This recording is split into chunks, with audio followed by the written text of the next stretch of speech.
Yo, yo, yo. Welcome to episode 40 of Wings, Beers, and Tears, your DMV sports podcast, coming to you like we always do from Montgomery County, Maryland. And we got a whole lot of shit to talk about this week, so we're just going to get right into it. Cheers, gentlemen. How are we this evening, Jerry? I'm great. How are you guys doing? Doing very well. Spry tonight. I'm feeling very spry. Jeremy, how about you, man? Only old people say spry. But, I'm old. I'm old. Not that old. Thank God for you people. Because I'm in the middle of... Are we your lifeline right now, Jeremy? Middle of just a pile of shit at work. It's nice to be here. Well, I figured something was wrong. I was at the game last night, and I gave this great detailed analysis of a turnover.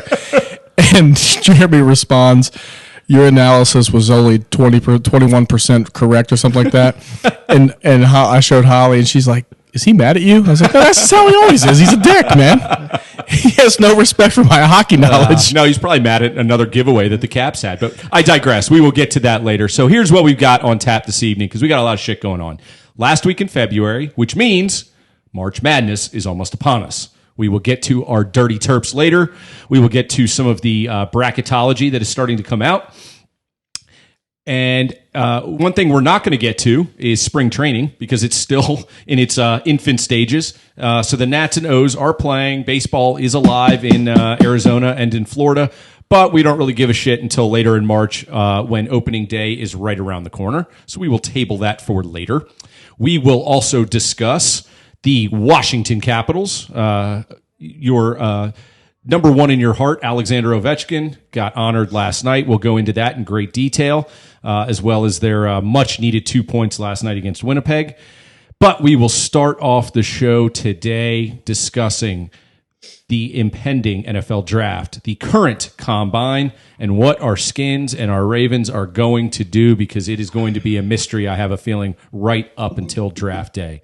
So with all that being said, this is, I think, Jerry's favorite time of the year because the combine is on. Literally, if you go onto Twitter and you follow anybody in the know in the NFL, you are getting updates every 5 minutes. And I'm pretty sure that's what you did today. Most of them are false, but yes, I was. Do you have a fake Twitter handle that I you throw out basically false? committed legal malpractice all day today by ignoring everything I needed to do to get ready for the podcast. to focus on the NFL. So I will send it your way, Jerry. Better not suck then. What do we got going on with our beloved Burgundy and Gold Washington Redskins? All right, so what I did is this weekend we have the combine and we have the start of free agency in the next week or two. I broke down what the popular consensus of both the needs of the Redskins and the Ravens are. Do we still have that week where it's like they can talk but not actually do anything? Does that still happen? I don't know. Okay. I don't know. They can sure shit talk because everybody's talking today, right now. So you guys are going to have to help me out. They can start franchising people soon. Okay. For the Redskins, I have the needs as corner, tight end, wide receiver, offensive tackle, and interior offensive line. It's quite a few positions of need.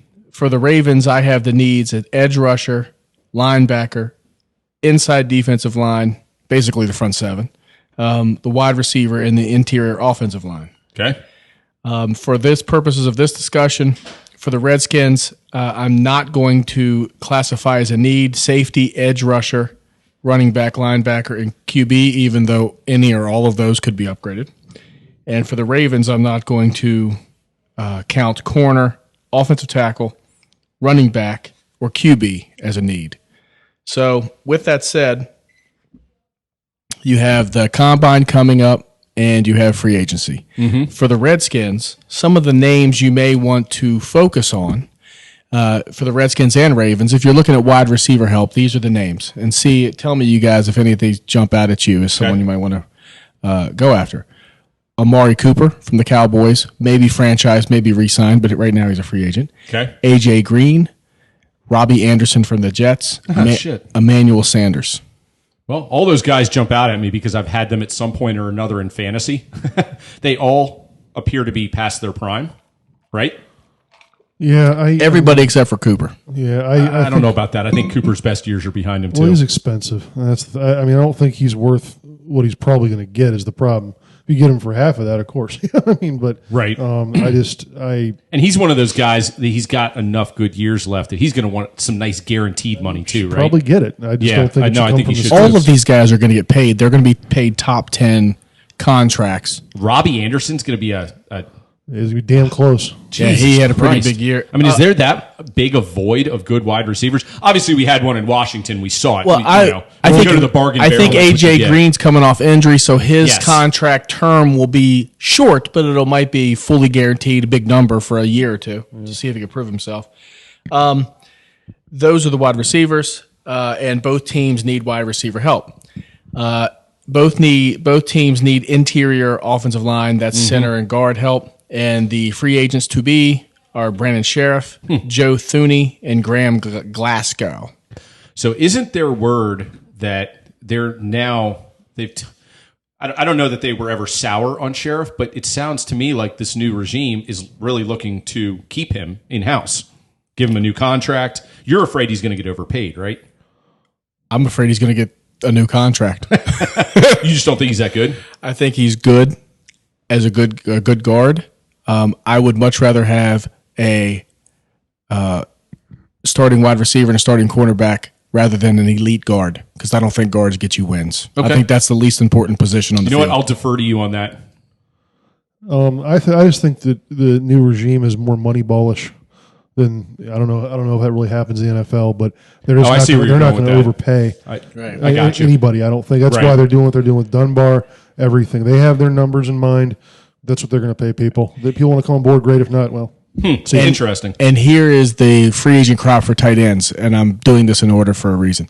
Hunter Henry, Austin Cooper, Eric Ebron. Isn't it Austin Hooper? Austin Hooper, yes. Yes. Apologize. From the Falcons. Yes. Because when that guy's healthy, that guy is legit.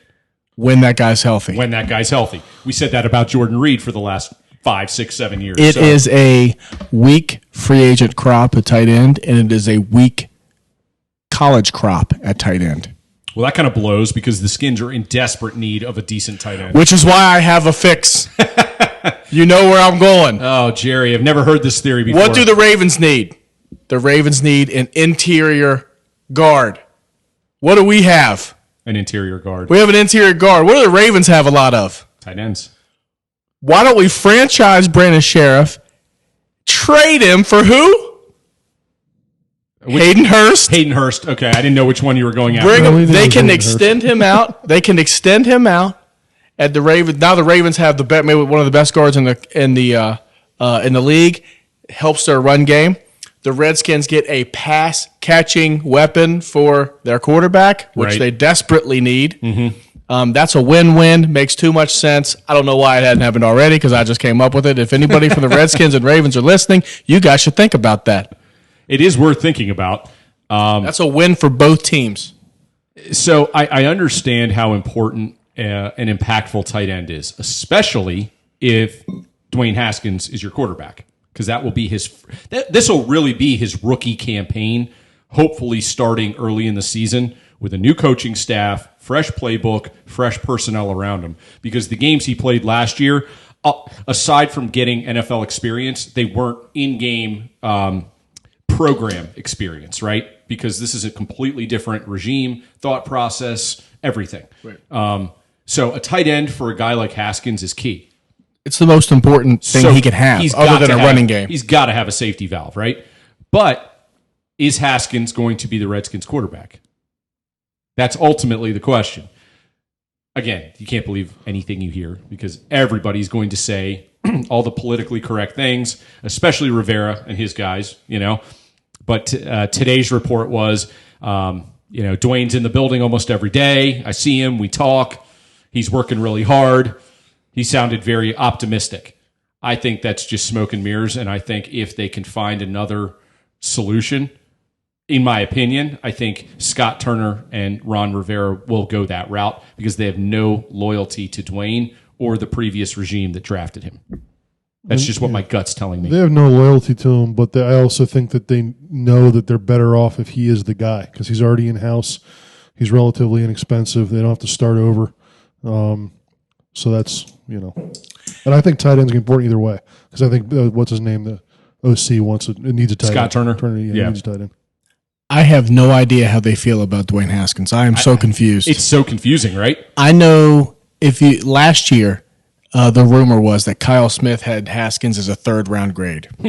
And he was not impressed. Got it. I don't know how Rivera feels about him, but they had to game plan against him because the Redskins played the Panthers. So They did. That's true. He should have a leg up on what he can do and what he can't do.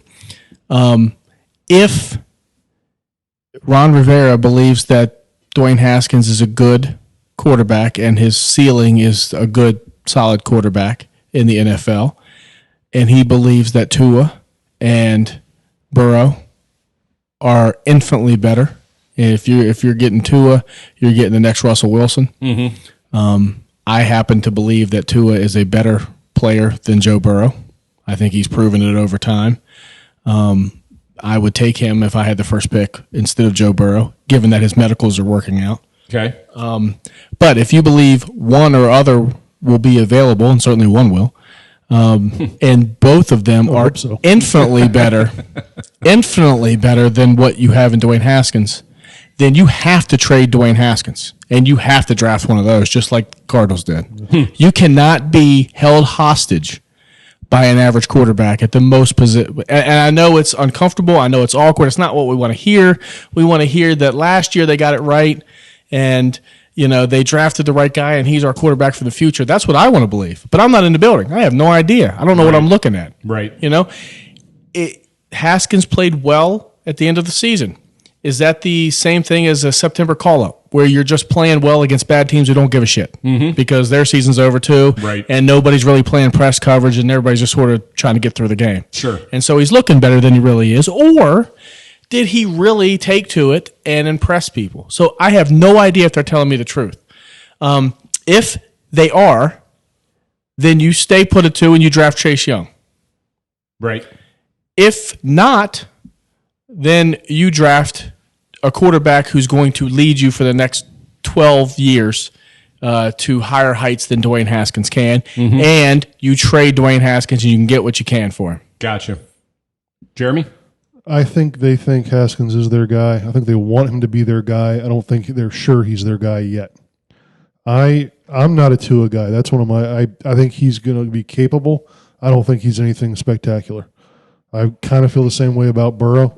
I don't know if either one of them is really worth 1 or 2. I'm kind of in the middle, shocker. But do you feel the same way about Haskins?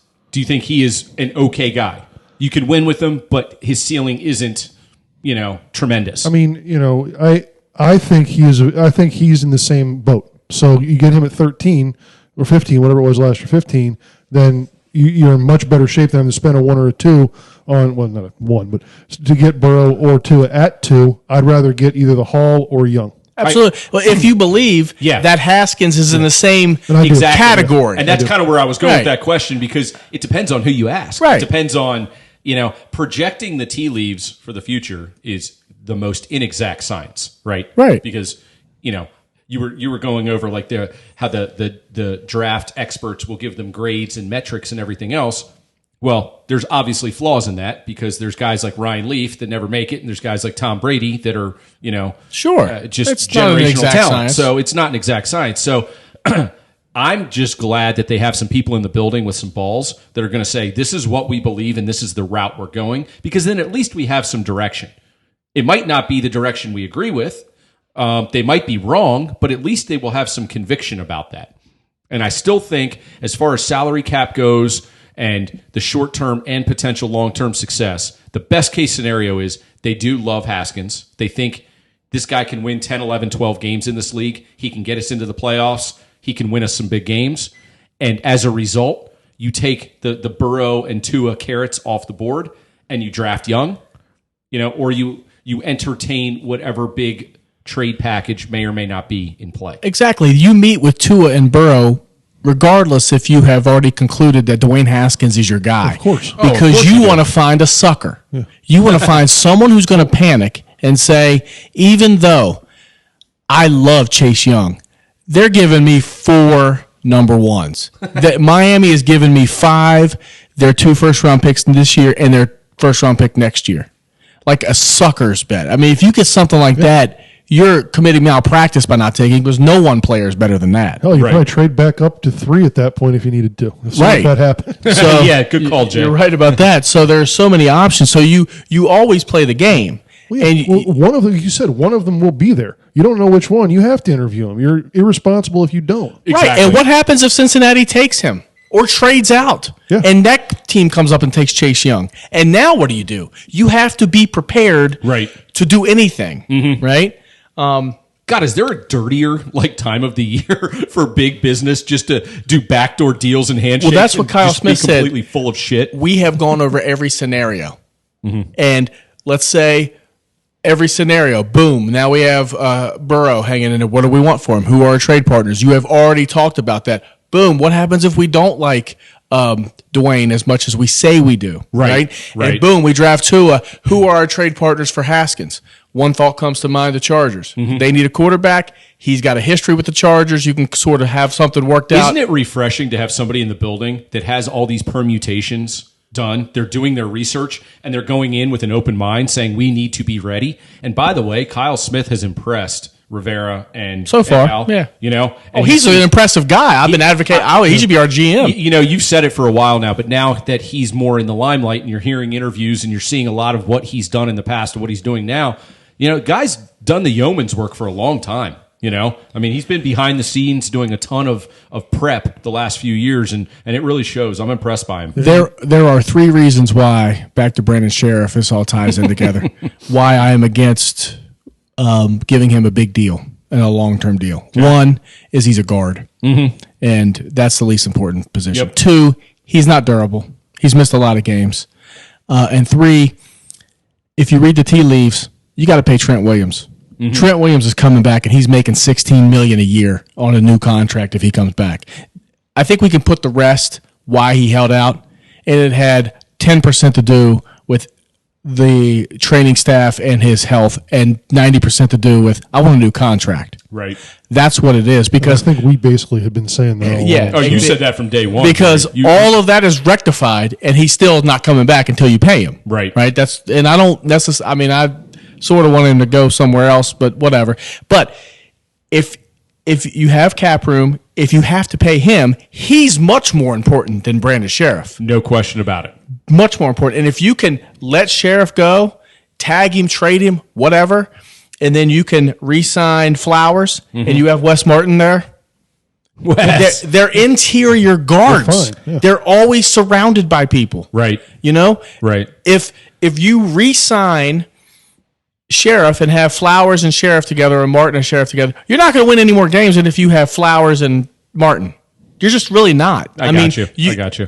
He might be a better player. So that's why I'm against the long term. But I do recognize if you're going to keep Dwayne Haskins or have a rookie back there, you got to have a left tackle. And right now they don't have a left tackle. And I was going to say left tackle is way more important on the line. You just brought up the tag for Sheriff. That's an interesting thought. Well, they're going to tag him. They're not going to let him walk for nothing. Right. So they're going to tag him and then see what they can get for him. And if it comes to playing 1 year at $15 million, that's better than 4 years at $15 million. Yeah. That's why I'm not against tagging him and keeping him. I'd prefer to tag him and trade him for a position, for a skill position that can help you score points. Gotcha. Is he a transition candidate? As opposed to franchise? Because isn't one of the issues of franchise with a guard is they do all linemen, not just guards? Yes, that's exactly so you're right. Get it's $15 million. That's but the highest paid guard is $16 million. So he's. Mm-hmm. I don't like the idea of franchising him because you're going down the Kirk Cousins pathway. So why would you just let him go? Like Terry said, tag him and then you can't let him go what for you nothing. can get for him. But I don't get know. something for him at this point. I don't know. Because if you tag him, you might have to pay him the $15 million, and then when you're which is only for 1 year, so who cares? But then you're in the same dance next year. Well, you know what though? I like your idea about finding a dance partner in Baltimore because Sheriff's value in Baltimore to that team, how they're built, is way more important than his value to the Redskins. Oh, absolutely. They're a running team. Exactly right. and that could actually be a really good move. I mean, Jerry. I'm not the smartest person here for nothing. Jerry, I think you found your calling, man. All right, so let's go over corners. We need corners. We have the worst corners in the league. They're so fucking bad. Here are some free agent corners. See, Hey, is Josh Norman a free agent? Yeah, but I didn't even put him on the list. All right, Byron Jones, James Bradbury from Carolina. Oh, yeah. Chris Harris, Logan Ryan, Prince Amukamora. Yep. Shockingly, I recognize every one of those names. I was waiting to pull who the fuck are these guys, but I actually recognize First two have already been linked, here. So. Yeah, Bradbury, of course, because of his Carolina ties. Yeah, this is why Dunbar, to me, I understand why he's doing what he's doing, but he's kind of being a dumbass because He's a complete dumbass. Well, it's the same thing I get back to earlier with the Moneyball thing. They were like, "This is what you're worth to us. You don't want to sign for that or play under that contract. Well, we're bringing in somebody else. You're under contract, right? We're not talking to you right now. He could get the same. He could have the same leverage if he just remained quiet and just did it. He can't though. I know. None of these guys can. Man, they're so fucking stupid. I really do think that they're getting bad advice. These guys come out, they make their first couple mil, and they hire a few guys, and it's just immediately a money grab. And hey, Trent had money. I mean, what, he's made $100 million in his career, or whatever it is. Yeah. What's Dunbar made, about 6? I honestly don't have a problem with Quentin Dunbar seeking a new deal. No, I don't either. And not going to OTAs and all that stuff. No, you said it well last week. It's just his position is not as strong as he thinks it is. Or he just looks so stupid when he comes out and says, "Cut me or trade me." No, I was just that was premature. I'm just kidding. And then 2 days later, cut me or trade me. Right. It's like, dude, stop throwing a temper tantrum. Yeah, that's exactly what he's doing. It's exactly what he's doing. I mean, did you actually think that a pro football team was going to give in to your demands? Like, cut me or trade me. Oh, okay. What contract? That's what I mean. These guys get regimes behind the scenes that think they are, smarter than the man, and they're like, no, you guys, listen to me. I've done this before, and the reality is they haven't. Well, this is his first big opportunity. Absolutely, and he's obviously showing his inexperience and how to handle. And Trent did it. Look what happened. He didn't get paid all year. Right. But to your point, Trent knew that was a possibility. He was like, fuck it. Exactly. I've got my money. Yeah. Dunbar does not. Right. So I think he's got a good 401k stashed away. I think the Redskins are. I think $401 stashed away. I think the Redskins are going to keep Trent Williams. I think they're going to renegotiate. I'm with you on that one. They're going to extend him. I think they're going to extend Ryan Kerrigan. Sounds like too. Yeah. I think they are. I know. Yeah. And I think they're going to, more likely than not, draft Chase Young. But I'm telling you, man. I want Chase Young, goddammit. I know what you say about Tua. When you hear him talk, his measurements, when you hear him talk, he's so freaking humble and he's so likable. I know. It's almost like Tebow. But you said Russell Wilson. I mean, there are so many similarities on down to the off the field demeanor, the way he carries himself, everything. Burrow has played 1 year of good football. Mm-hmm. And in an offense that was the best of all time. Right. How do you know? Yeah. I know. And I know what I said before about Tua, but I love the guy. I think if we could get him at 15, not that we're picking there, but that'd be something great. I don't think he's going top 3, man. No question. Yeah. I don't think he's worth that to this team. And I don't think the Lions. I think it's all bullshit that they say they're going to trade Matthew Stafford. It'd be a terrible cap hit, and he was playing good before he got hurt. Mm-hmm. I think that's all lies spread by the Redskins to make that pick. Oh my God, they may pick Tua. I got to get up there. Right. I mean, I think the Redskins are really looking for a sucker, but they have told people you have to give us an RG3 type trade. If you're not willing to do it, don't call us. Right, we're not playing. We're not in the business of helping your team. That's what I always tell. That's what I always say to all these people at the Dolphins fans who say, "Well, we'll give you 5 and we'll give you like a second round pick." What the fuck, man? Are we in business to help the Dolphins? Right. Okay, yeah. You want? Okay, yeah. Fuck that, dude. Right. Give us 5, 18, the other one, and that's not fair. Of course, not fair. Then don't get Tua. That's right. That's your choice. Sure. So speaking of Chase Young, because I just said I do want Chase Young, I want somebody impactful on the line that we watch and go, every single third down we go, he's coming. He might not get home every time, but at the end of the year, he's going to have 12, 13 sacks. He's going to be just disrupting everything. The funniest tweet I saw was somebody talking about Chase Young. Chase Young, Greg Minuski's mouth is drooling for how many times he can put him back in pass coverage. Look at that speed. Look at that speed. We'll stun him and then drop him. Good work. I'm with you, man. Dude. I mean, if you can attack, and I think that Del Rio will attack, you can have him and Sweat, and you can only have one tight end out there helping one side. You got Allen, Payne, Ioannidis. You get that rotation. You hear the quarterback, his voice start wavering. He's like, 422, 22, oh shit. It just means cover that guy. It just means that they got to throw the ball quick. Yeah, exactly. I would love to instill some fear to the opponent with our front 4 or 5. I don't know, whether it's going to happen or not. And hey, if we do draft him and he's not as impactful as we had hoped for, which he won't be, because everybody assumes he'll have 3 sacks a game, and he won't. Right. He's not going to have 30 sacks. He's going to have 10 or 12 or. God, I would love to see 10 or 12. You shit me? I want him to have pressures. Correct. Make him throw. And again, I brought up Bosa a number of times, but when you're watching those games down the stretch and then in the playoffs, so big stages, right? You know exactly what every team's doing. Bosa was nearly unguardable. He only had 5 or 6 sacks in the last 7 or 8 games, but it seemed like he was in the backfield on every single play.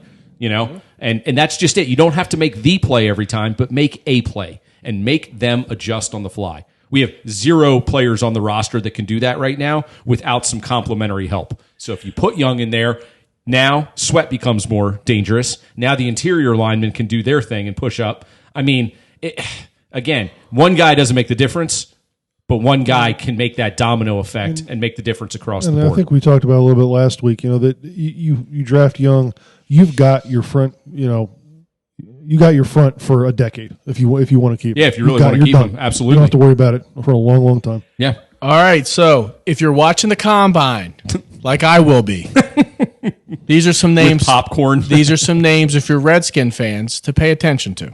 Okay. Is this like down the board, second, third, fourth rounders? Yeah. Okay. So obviously Chase Young's not going to work out, but he's there. He's interviewing with everybody. He's getting his medicals done. And then he'll work out at Ohio State, which is what you do when you have nothing to gain by working out. Agreed.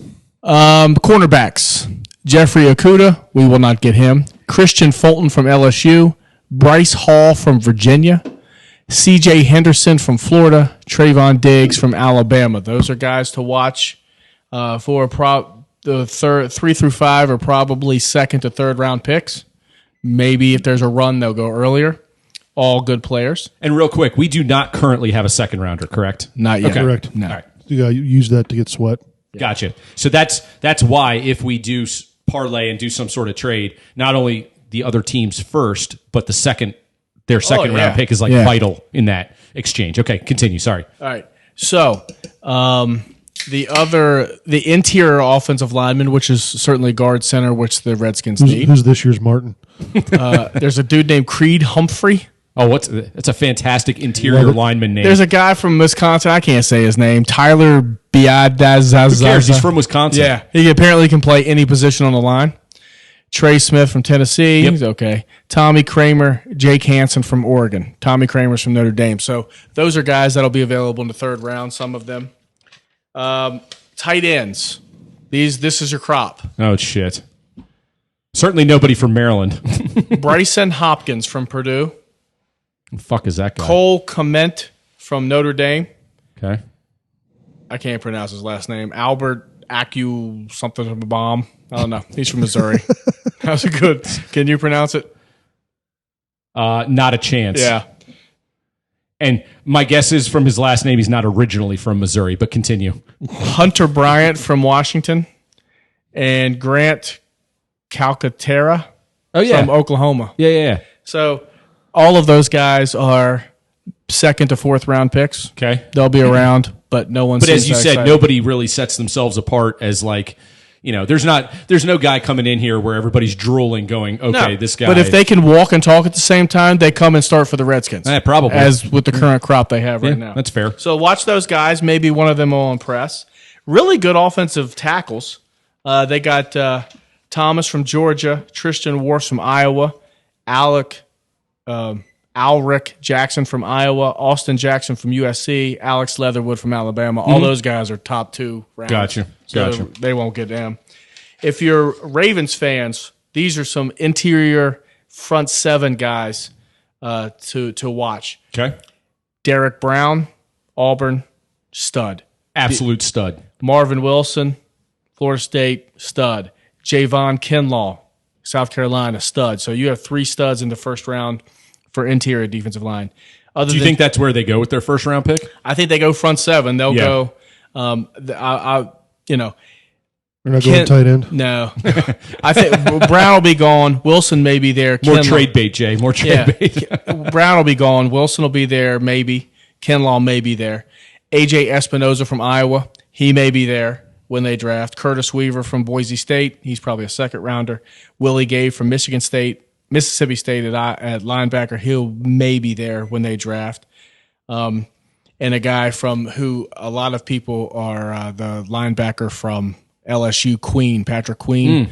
They are a lot of people project him to Baltimore, but I think one of those positions, the highest rated player at one of those positions on the front seven, they're getting. Because see, that's kind of the beauty of where they're picking is you just sit back and wait, and like you said, there's a lot of really decent players there. You have your own draft board. You wait for the Ravens to be called, and you go, this guy's the top guy on the draft board. Let's roll. But there are also really good free agents available in the front seven. Listen to this.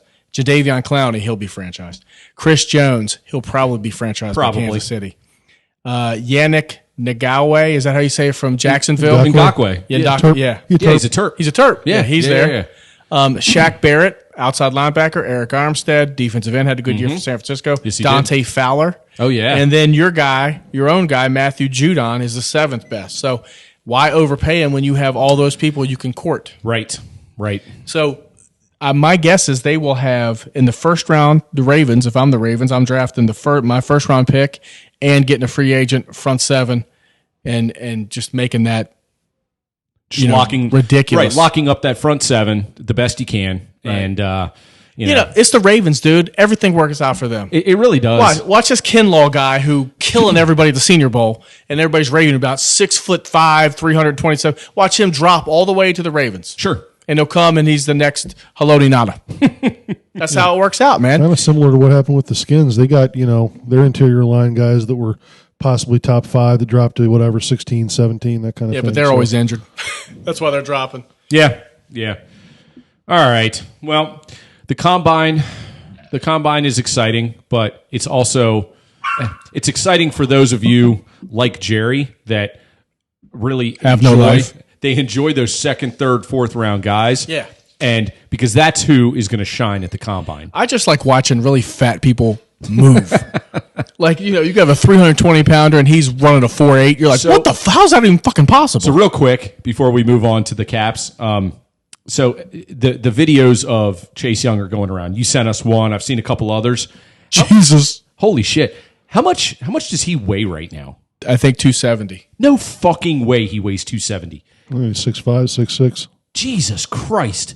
270 and he moves like that. He was doing DB drills. It was unbelievable. Did you see how fast in the one drill when he was actually in a 4-point stance, Dude, how fast he got to the cone? It was amazing. His first step is amazing. I thought it was photoshopped. I thought it was one of those videos where somebody, just came in and did it like 1.5 times the speed. Probably was. Yeah, and he does look like the Predator. Yes. Dude, that guy, scary as shit. Yeah. No, I'm not one to get caught up in a viral video and go, oh, I need that guy. But you watch that, and then more importantly with him, watch the film. Watch him in real Big Ten action, just destroying people. Teams like Wisconsin and Iowa that we just talked about that have a bunch of O linemen that are up here going to go in the second round in the draft. And I mean, he's just knocking 320-pound guys off the line. There are misses. There are misses in the draft, even when everybody thinks like Tony Mandrich. Everybody thought he was going to be the greatest thing of all time. Absolutely. They're few and far between when universally it's like this guy's generated, this guy's awesome. It's really rare. Yes. Ryan Leaf, Tony Mandrich, that the guy is not somewhat productive. Could be disappointing, right? He could only play 7 years and only have 8 sacks a year, but he will play. Yes. He will, and he will. I mean, I don't know if Mario Williams is a bust, right? Or sure. Because remember when he came out, he was the guy. Oh, he was. But, he was from NC State, right? Mm-hmm. Yep. Yeah. No wonder he was a bust. I don't know if he was a bust or not. I can't remember. So Kuiper has Ant Mac as a top 10 running back. That's pretty cool. That is pretty cool. Yeah, we'll get into some of the local guys as the draft gets closer and see, some of the West Virginia and Maryland guys who might get drafted, especially on the second day, third day. Let's not talk about West Virginia basketball. I think they're about ready to kill Huggins up there. They've lost 6 of 7. They actually scored points in some of those games. Apparently, he doesn't play he only plays like the guys no more than 24 minutes, and they're complaining. I don't know. I'm on the message boards. Those guys know what they're talking about. Hey, fuck it, let's roll. College basketball talk. Let's go. All right. So West Virginia's definitely hit the skids a little bit in the last couple of weeks. Hit the skids. Thank God I'm from a broken home and I'm back as a Maryland fan. Go Terps. Turgeon, I love Mitch? you. We got Jerry back on board, even after a loss. Mitch, get after that a boy loss. some tickets, please. So I will be the first one to say this. That Ohio State game scared the shit out of me. We lost. I actually felt better afterwards than I thought I was going to. I actually don't mind that loss at all for a few different reasons. Number one, on the road, ranked opponent, they needed that victory badly for their seeding in the Big Ten, as well as to solidify their resume for the NCAA tournament. Yeah. Number two, they shot the fucking lights out. They did not cool off at all in that game. I think they ended up right at 50%, maybe slightly under for the game from 3, and they jacked up like 25 or 26 of them. I thought they were dead on 40, but I'm not sure. Either way, of their 79 points, I'm pretty sure, I think they had 14 made threes, so almost half their points are three-pointers. And the key was, Maryland didn't go out and put up 55. They went out and put up 72. Correct. Right? That's what it was, yeah, they put up 72 points with Sticks only getting 8 total points. And Cowan 10. Somehow miraculously not finishing the game because the referee, had his head in the sand.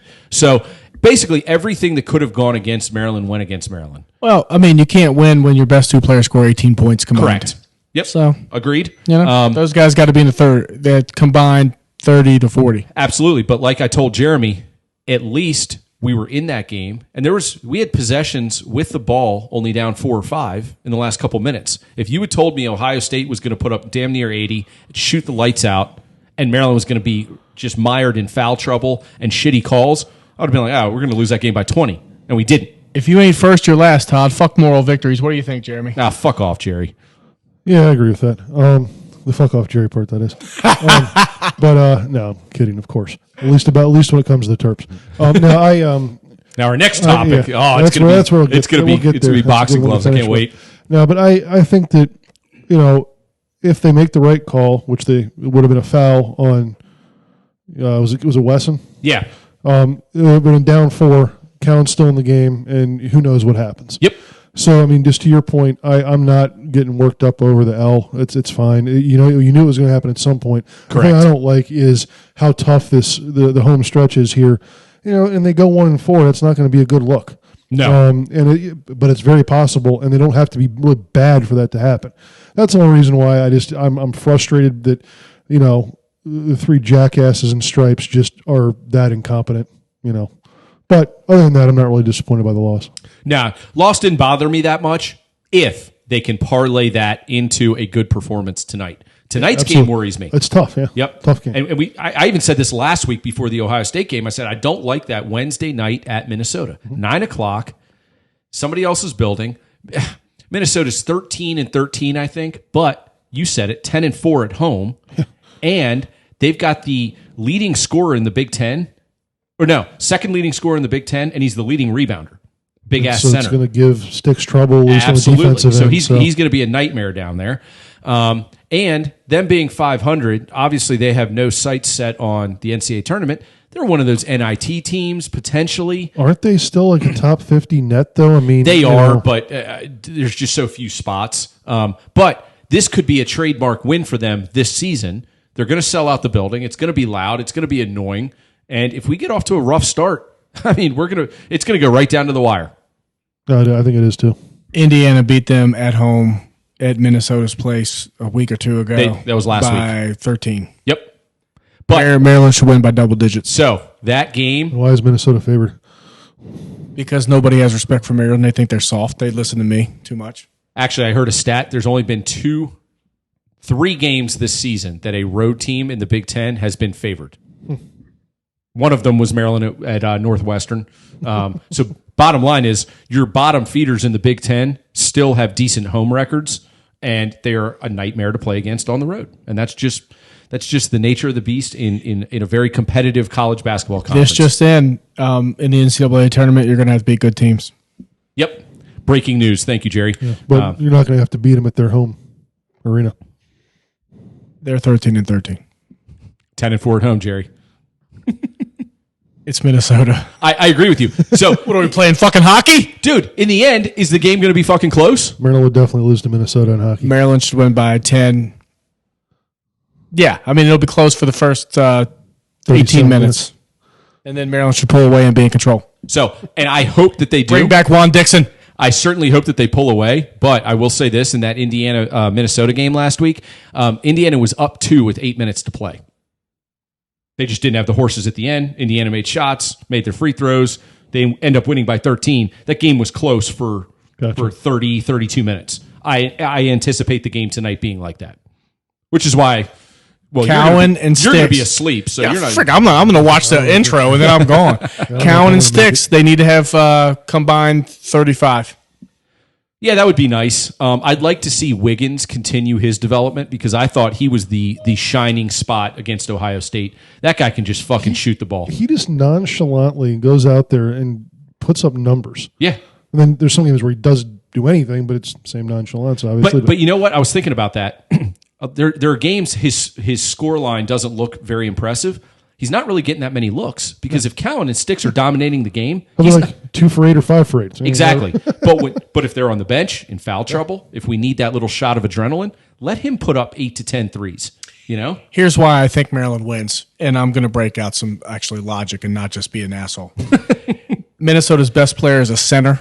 Can't pronounce his name. Yes, he is. He's And legit. his second best player is a guard. So that means Sticks and Cowan are on those two. Our two are better than your two. See, that's where we're going to win. And I'm with you. That would be my approach. They're tough. It's at their barn. Expect them to throw some haymakers and throw them at you. You're better. Stick to the game plan and just fucking win. You know, our best players are better than your best players, so that and our role players are definitely better than their role players. So we should win. We should. Yeah, we should score more points than them. And, that would be brilliant. Now, you know what though? This team, that dude does score like 20 points a game. He's good. He's a monster. He's a monster. I think he averages a double-double. Yep. So 19 and 11, 19, 7 and 11. Yeah, so that's you know, he's going to be a load to handle inside, but you know, again, look, you nailed it. Kick him in the dick, Sticks. our best players are better than your best players, so should win this game. So once again, I'm right, Jeremy. Now let's talk. We're going to talk about my boys in just a second. God damn it! So after the Minnesota game tonight, we get Michigan State in a rematch at home. Game day. And College Game Day has come to College Park. Jay Billis. I love that man. He should be president. Oh, boy. I have mixed feelings about Game Day coming to College Park for a few reasons. Quit being such a pussy. Fuck right off. Have an original thought for a second. Are you going to Google something else and then just regurgitate it over there on your iPad, for fuck's sake? He's doing it well. He is. He's putting his spin on it. So here's the maddest Todd's ever been at me. Here's the deal. Maryland has been snubbed for Game Day so many times in the past, and here we are now, the favorite, and we get Game Day at home. It's like this reverse psychology bullshit that I fucking hate. So what I'd like to see is for us to absolutely go and curb stomp Michigan State at home. Like, I'm talking like 15-point win. The place is going crazy, and it's almost not even that competitive with them. That would be the perfect icing on the cake on this season for me up to this point. Thoughts? Yeah, I mean, I think that's kind of what that's what you're hoping for. The last thing you need is to have a 3-game losing streak, happen on the day where Game Day is there. That's not going to be good for anybody. No. For a psychologically fragile team, hosting Game Day can go one of two ways. It better go the positive way. That's all I'm saying. By the way, Peter Lavalette is coaching the U.S. at the Worlds. Okay. I didn't even know that guy was still coaching. I didn't even know he was still alive. We just got fired like a few weeks ago. Oh, we should get him. Yeah, he's so good he got fired. All right, so here we go. Right into our Caps talk. I have it figured out. I have it figured out. I don't know why. You didn't even Google anything, so that's good. I'm not sure it's Todd Reardon's fault, even though looks like a car salesman. More like used car, but yeah. Well, it's definitely Blaine Forsythe's fault, right? That guy, he's shitty. But anyway, he bakes good cakes. The slap shot thing is what's the thing called when on the power play when the guy first of all Kuzi. Oh, the slingshot. He looked great. Yeah, Kuzi. Yeah. He looked great. He's the best player on the ice last night, dude. So here's my theory on that. I think Kovalchuk is also a felon Russian. He is a felon. He's going to get his shit Russian. back. Court. Let's not slander anybody. Hey, just a theory. I'm going to go with he's got something better than that. I can tell you that every time Kuzi had the puck, he was creating. Dude, he was dominant last night. He looked good. All right, so I'm at the game, first game of the year. My thoughts were, Caps were lazy. Did you say hello to my parents, or did you just ignore them? What's that? Did you say hello to my parents when you were there last night, or did you just ignore them? I didn't. I'm kidding. They were there too. Oh, they were? No, I didn't see it. I was mad at you anyway. Until the game started. No, so the Caps look lazy. They look like no one hit. There was less hitting last night than any game I remember. I'll tell you why in a second. And they were playing well. They were playing skill. They're more skilled when they want to be than Winnipeg. Which is why they weren't hitting. Because they had the puck the whole time. But they got lazy. They got disinterested. The turnovers, just like Todd and I were talking. Every team turns the puck over, but when the Caps turn it over, it's almost always a goal. We go full sail when we turn it over. Yeah. Alan May said today that Jerry's an idiot. According to his stats, Alan May said today that Braden Holtby has faced the most breakaways of anybody in the league. I thought he played pretty well. I thought he did too. Yeah, no, he was fine. Great. No, he was fine. But I think the Caps got out to the hot start. They got worn down because they're old, and they are old, and now they're coasting to the playoffs. And whether it's by design or whether it's by their choice and they're just sort of disregarding Todd Reardon, you can actually feel it when they stop trying. And things the turnovers, they don't play very smart. I don't think a lot of them are very smart players. Even Tom Wilson. I love Tom Wilson. But even he tries to be creative. It's usually they get the puck on the board, right? And they're always flipping it to the center, right, to start the break. But they do it without realizing that nobody's there. When Winnipeg did it, they would flip it like in very short spaces, right, to the guy next to them, right? But if the Caps are like on the boards and Tom Wilson's looking like behind his back, the equivalent of that, just right in the center, and nobody's sitting there but a Winnipeg player. It's like, what the fuck? And Holtby stopped it. It's just like they have these lapses of discipline and effort. No one is more guilty of that than Ovi. He is noticeably lazy when he drifts back in defense. He's, and I will say this, and then I'll let Jeremy destroy everything I say. When Jensen is on the ice, the other team throws it to him, and they go get him. And because the scouting report on him is he's soft and he can't handle it. He's playing soft right now, for sure. And Kempney, much the same. Now, I will say that when Jeremy was yelling at me, the way it looked from my seat was that Kempney simply just took the puck and threw it in the middle of the ice to Cody Eakin, who was sitting there by himself, right? Yeah. But apparently, he did try to, roll it up the boards, and it just something bad bounce, and it bounced right off and went to him. But it was just that and the Kovalchuk turnover that led to their first two goals. Yeah. Yeah. Direct goals off of turnovers. For sure. The Kovalchuk one was the perfect or worst or whatever you want to call it example of what this team does. I think that once he sees the video, he's going to be like, "What the fuck was I doing?" He probably could have scored just be turned and shot the puck. But anyway, there was nobody there. Exactly. I was right in front of me. Exactly. Yeah, exactly. Yeah. And that was it was like a great play until he passed it. I was like, because he got the puck, he moved to the front. I was like, sweet. I was like, this is his first goal, and he passed to the point when the guy's covered. Yeah, and it was just a goal. It's like it's such a bad play. He knows it's such a bad play. Yeah, no, I guarantee he walked into the locker room. He's like, "My bad, boys." That's all. He said second goal's on me. He's like, I can't make that play. Right. And then the third one, I don't know if it was the third, whatever one it was. I think it was the third one. Well, it was Orlov kicked it in the net, for crying out loud. It's just like, and that was an Oshie turnover.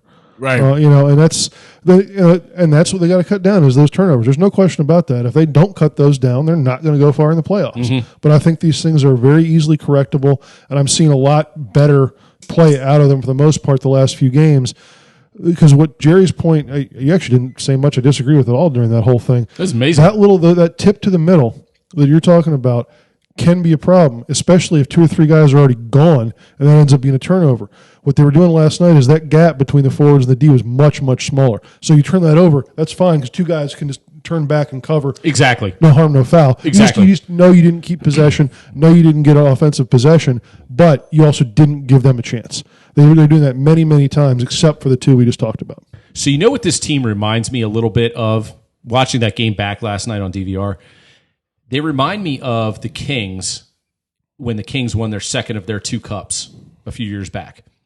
So they won the first cup, and they were like the Cinderella. They were the darlings. They went on the run. Quick was outstanding. Were they an 8 seed? They were.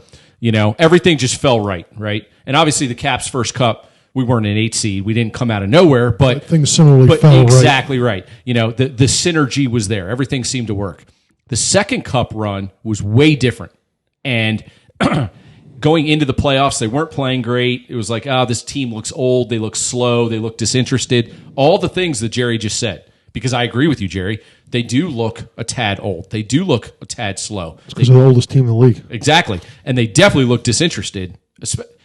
Winnipeg on a Tuesday night, aside from the OV 700 celebration, I mean, it's not exactly like, lighting anybody on fire here, right? So I'm just hoping that they have that switch come playoff time when you start to see them grind a little bit more. And I know it was only 1 game, but in the third period against the Penguins, dude, they were grinding. Yeah. They were hitting. They played with that desperation I have not seen for a long, long time. I don't think the Caps care who they play in the first round. I don't think so either. Because I think they can flip the switch and beat anybody. And that's what I'm hoping they can do. Right. I just hope they don't fall like to 8th and have to play Tampa or Boston or somebody like or Pittsburgh. Well, the first round basically it almost doesn't matter because you're going to have to play who you really need to get through in the second round anyway. So it's like they can be interchangeable. It just doesn't really matter. Well, Jeremy called. He goes, "So you want to play Pittsburgh in the first round or the second round? Because that's pretty much what it's going to come down to." Or the Islanders in the first round. I'd love for Pittsburgh to play Philly and let them kill each other. Exactly. Completely agree. I'd like to play in that scenario. Anybody's going to be tough, but I'd like to play the Islanders. Yeah.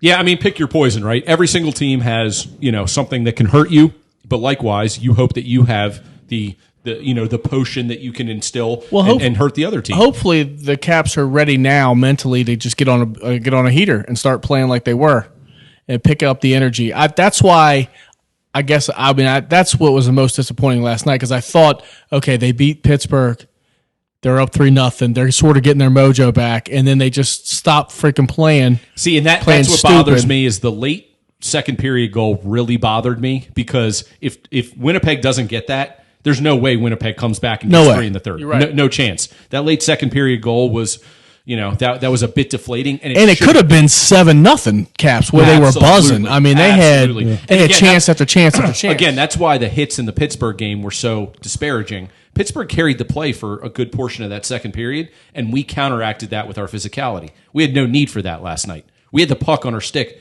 the entire first 2 periods. Right, they did.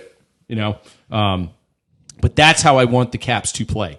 Play with the puck on your stick, play on your front foot, and then the hits come playoff time are forechecking hits, not reactive hits. Right. You want to be the aggressor. You don't want to be the reactionary hitter. And if we can do that, we're going to be a tough out. Was it late second period, Jerry, when they had Kovalchuk, third line was out there, and they had 4 or 5 just golden opportunities. I don't know how they didn't score. They would have sealed the deal, and I think most nights they'll probably be scoring. It wasn't the hot goalie thing. It was just where they were putting it on them and stuff like that. I think Garnet Hathaway is crazy, like legitimately crazy. He's nuts because he scored.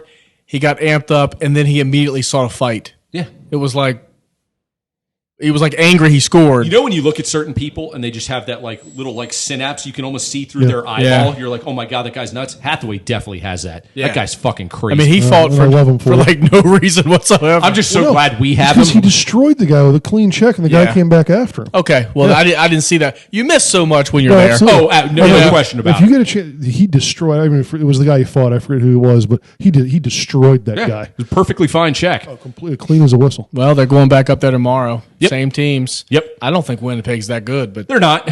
They're not.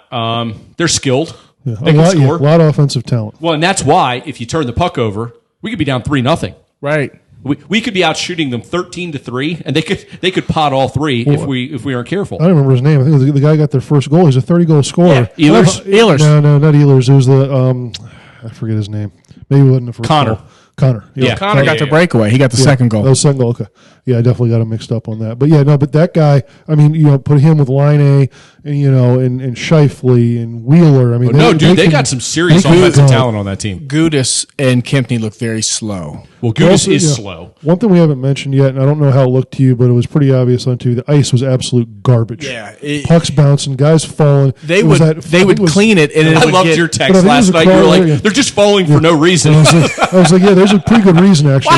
When you're there, you don't know. Where the fuck is Jensen falling? Yeah, well, the thing is, like, I want to say 6 or 7 guys fell in that same corner throughout the game. Both teams. It was just. Well, Alan May said it was terrible. I did notice after they cleaned it, and then it would be automatically mush looking. Yeah. The color wasn't smooth. Like it would get really bad really I know what fast. you mean, yeah. But I don't know. I mean, it was freezing in there. I mean, it was. Sometimes- I put my hood up. I'll say what you said to Todd. Stop being such a pussy. I'm a tremendous pussy. You know what, though? That's You are funny tremendous. you say that because having been to 8,000 youth hockey games here in the last few years, some of the coldest rinks have the shittiest ice, and they crank up the They hope like the AC is going to keep the ice cold. exactly. The compressors are what you can't see or feel. So if those aren't running at top notch and they compensate by just making the rink feel cold, it actually doesn't help the ice. So when you're in a big ass arena like that, everybody shut down the heat, make it cold. That's not going to fucking help the ice, you morons. Right. Ice you can't do anything about. And especially if we play a team like Carolina or even the Islanders in the first round, if you're playing those games at Nassau, the ice is awful because Nassau is awful. If you're playing at the Barclays, it's equally as bad because it's a big new manufactured arena. Right. So, Well, there are risks and rewards and potential losses no matter who they play. exactly. Well, we said it last year. If you can't beat Carolina in the first round, it's your fault. Yeah. And it was our fault. I don't know, but I don't know who they match up better with. They certainly get up more for Pittsburgh. That will be a bloodbath. Yeah. That series will go 6 or 7, and it will be a bloodbath. I'm a little bit on your side of the fence here, Jerry. I'd like to kind of preserve a little bit right now. Clearly get points where you can, but don't stay up, don't keep yourself up at night worrying about who you're going to play. Every opponent out there is going to be legit, they're going to be good, and they can beat you. You need to worry about what you're doing in-house. Are you healthy? Do you have the right line combinations? Do you have the right power play units? Do you know who's playing penalty kill? If and when somebody goes down, or they get a 2 and a 10, or they have to go and get stitches or whatever, do you have that contingency plan on the fly? That's the shit I want to see them working on for the next 4 or 5 weeks.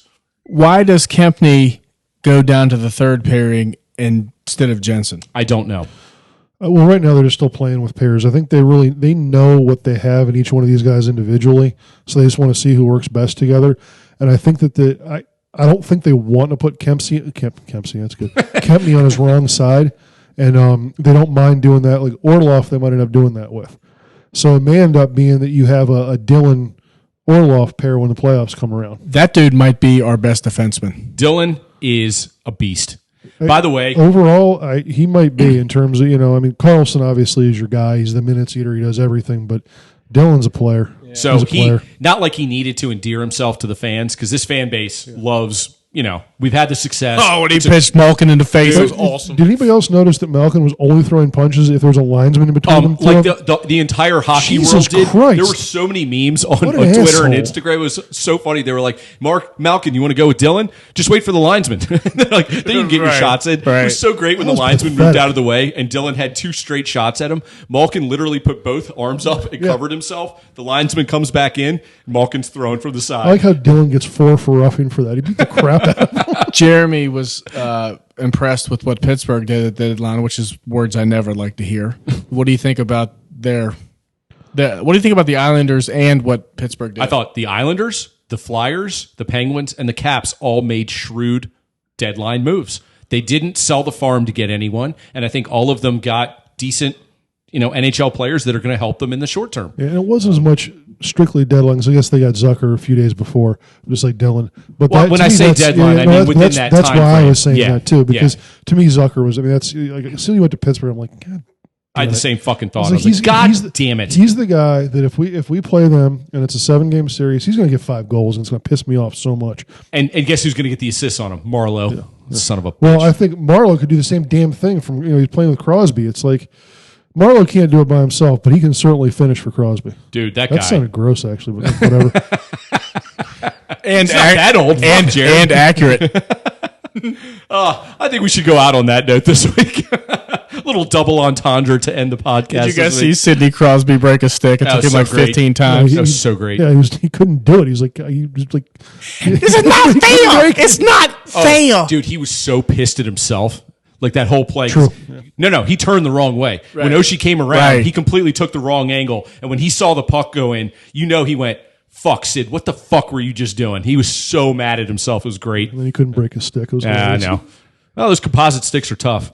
I know? saw a 9-year-old do it in the lobby at It Rockville the just other sucks night. but, because I thought Pittsburgh right was going to about suck. I thought Pittsburgh was going to suck this year, and not suck, but like did too. take a dude, step they have back. been they have been way better than I thought. They are, man. Got to give it up to them. I mean, you respect them. If I wouldn't hate them if they always sucked. They're great players. Fuck. What do you Great do? organization. Yeah. It really is. And except they went in bankruptcy. Except, Fuck those for guys. bankruptcy, yeah. Twice.